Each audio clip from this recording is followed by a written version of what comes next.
It's time for Recipe of the Day. The air fryer is just plain perfect for making fajitas. I mean, these are not the restaurant style sizzling at the table fajitas, but they are so good and so easy. You've got to try this. So you can make these with chicken or shrimp or steak. Today I'm talking about the steak fajitas in the air fryer, but I will link in the show notes to the air fryer chicken fajitas and the air fryer shrimp fajitas. The main thing to know about these is that you're going to be cooking the vegetables, the peppers and onions first for a little while, and then adding the steak at the end. That's so that your veggies get nice and tender and your steak doesn't overcook. This way you get your veggies pretty much to where you want them, and then you're adding the steak already in slices, already marinated. We'll talk about that. And then it's just going to cook for, well, as long as you want. So if you want them more rare, it's not in for as long. If you want them more well done, it's in for longer. So first, what kind of steak to use? This is great with skirt steak or flank steak. Those are my go-tos, but really any cut of steak is going to be just fine because you are slicing it thinly. It is going to be fairly tender. You know, I talk about this all the time. The fibers of the meat are small because you've sliced it ideally against the grain. You know what? I'm going to link to my tri-tip tutorial, which shows grain in beef so you can have an idea what that is if you're not sure. But if you're slicing it against the grain, then it's going to be tender just about with anything. You can even just get those fajita strips. They're sometimes called stir-fry beef strips or fajita strips or just beef strips already cut up at the grocery store. Those are going to work as well. So I'm doing a marinade for this one, and you could instead do a spice rub. It doesn't really matter. The idea really was that you're getting the beef done first. You get it sliced up if it's not already, and then you put it into the marinade and set that aside while you prep your peppers and onions, any other toppings you're going to have, and then those peppers and onions cook for a little while. So it's one of those situations where we have the steak waiting anyways, and why not have it waiting in a delicious, flavorful mixture, right? Now, there is a nice little marinade as part of the recipe that I'm telling you about today, and I will tell you that one, but I'm also going to link to my favorite fajita marinade, which is different from this one. It's over on the Cookful, and that's the one that is one of those, what do I call them? Flavor bomb, slurry marinade / brine. You're basically taking all kinds of things like jalapenos and cilantro and mixing it together with salt and water and then pureeing it in a food processor. And then all those flavors really, really get into the meat. It's kind of crazy. That's a little bit of extra step. I don't know that that's necessary for my lazy day air fryer steak fajitas, but you should definitely have a look at it. So the lazy day steak fajita marinade is 2 tablespoons of olive oil, a tablespoon of lime juice, 2 teaspoons of soy sauce, 2 cloves of garlic minced up, a teaspoon of chili powder, and a 1/4 teaspoon of cumin. Mix that all together. Slice your steak thinly. You want a pound of it against the grain and put it into that marinade.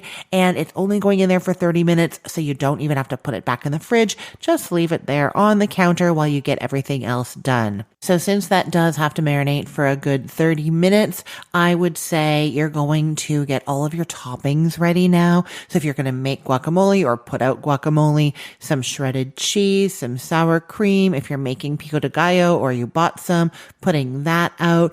And, I like to get it all kind of out buffet style. And we make our fajitas walking along the counter, building ours, but you can also take it all to the table and pass things around.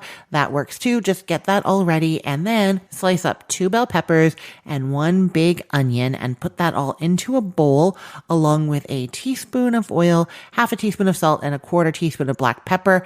Toss it all around. You could instead use some taco seasoning, a little more chili powder and cumin if you wanted to. I've kept it simple because those flavors are going to be on the steak and they're all going to be in the tortillas together, but you could do whatever you want here. So once the peppers and onions are tossed with all of that, they go into the air fryer at 360 degrees Fahrenheit for 10 minutes. You don't open it and look or anything, just leave them in there. They're going to soften, start to brown on the edges. Then after those 10 minutes, it is probably the case that your steak has been marinating for long enough.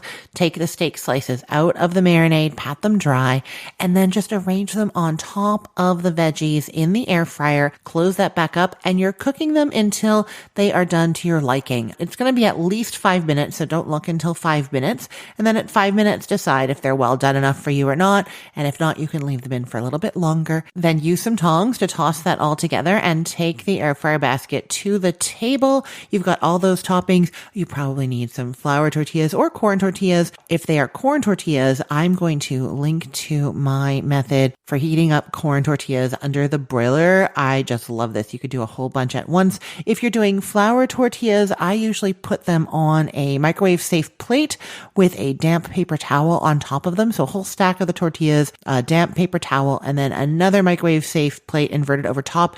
And I just heat them for like 30 seconds, depending on how many are there, just till they're warm. And then I leave that inverted plate and paper towel on top, take that to the table. That's going to help keep them warm inside of there as people are taking theirs. And that is it. Delicious fajita dinner at home made in the air fryer. There's barely even any cleanup. I know you're going to love this so much. I will put the link to this recipe in the show notes for this podcast episode, or you can head to cookthestory.com/ROTD and get it there. That's all arranged by date, so it's helpful to know that today is October 2nd of 2024. If you make this recipe or any of the recipes from Cook the Story or from the Cookful and you love them, I would love it if you would leave a comment and a 5-star rating. The comments are really nice. They make my day. I love seeing what you're making, what you think of it, how you change it up, and they help other people coming to the site too, because they can see what you tried, what you liked, what you didn't like. So that's always beneficial to everybody. But the 5-star rating, that actually really helps me grow my business. And I really appreciate it when you guys hit those 5 stars. And just so you know why, because I think it's always interesting to know why, it's because those star ratings show up in Google search results. You know, when you're searching for a recipe on Google and you can see how many stars people have given it and how many people have given them. And that makes people more likely to click on the recipe. And then that brings them to my website. They become a reader. Maybe they become a listener, and it helps to grow my business. So please, if you've made this recipe or any of the recipes from either of my sites and love them, come and leave a comment and that 5-star rating. I really appreciate it. I'm Christine Pittman from cookthestory.com, thecookful.com, the all-new chicken cookbook. And from this podcast, Recipe of the Day, I hope you have a great day. Let's get cooking.